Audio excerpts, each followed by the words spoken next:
Good day po mga idol.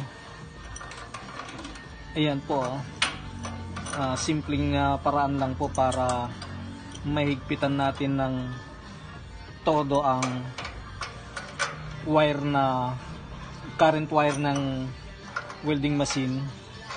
Kailangan kasi super higpit ito mga idol para hindi mag-init.